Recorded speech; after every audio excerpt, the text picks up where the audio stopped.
मध्यधुंद car चालकांना बंद railway gate तोडून रेल्वे ट्रॅकवर प्रवेश केल्यामुळे भरधाव मालगाडीनं कारला धडक दिल्याची घटना डोंबिवलीत घडली। यात सुदैवानं कार चालकाचा जीव वाचला।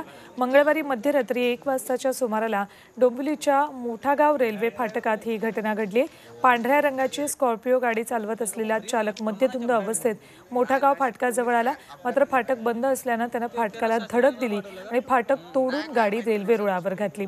मात्र याच वेळी या मार्गावरून भरधाव मालगाडी आली आणि तिनं स्कॉर्पिओ गाडीला जोरदार धडक दिली।